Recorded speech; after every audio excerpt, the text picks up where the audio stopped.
आखिर क्यों खेसारी नहीं होने देंगे कादर अडवाणी और चिंटू पांडे की शादी?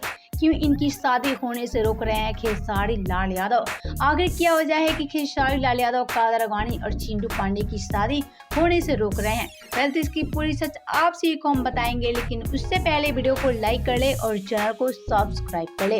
वेल तो आप सभी को हम बता दें, आजकल खेसारी लाल यादव, चिंटू पांडे और कादर अडवाणी की जोड़ी को देखकर जहां काफी ज्यादा परेशान नजर आ रहे हैं, तो वहीं कादर अडवाणी और चिंटू पांडे की शादी की खबर सुनकर खेसारी तो काफी ज्यादा तिलमिला उठे हैं। यानी कि सच बात बताऊं तो खेसारी लाल यादव नहीं चाहते हैं कि कादर अडवाणी चिंटू पांडे के साथ काम करे।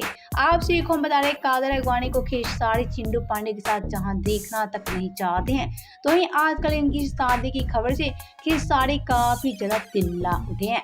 यह खेसारी कैसे भी करके कादर अडवाणी और चिंटू पांडे की शादी की खबर को अफवाह में बदल देंगे। यह खेसारी का कहना है कि मैं नहीं चाहता कि कादर अडवाणी चिंटू पांडे के साथ काम करे, और इसकी वजह बड़ी बताई जा रही है। आप सभी को बता रहे, कादर अडवाणी खेसारी लाल यादव की एक्स गर्लफ्रेंड रह चुकी हैं, तो वहीं खेसारी कादर अडवाणी और चिंटू पांडे की जोड़ी को देखना तक नहीं चाहते हैं। तो कैसे खेसारी लाल यादव कादर अडवाणी और चिंटू पांडे की शादी होने देंगे? कल तो आप सभी को बता रहे, खेसारी लाख कोशिश कर ले, लेकिन चिंटू पांडे और कादर अडवाणी की शादी होकर ही रहेगी।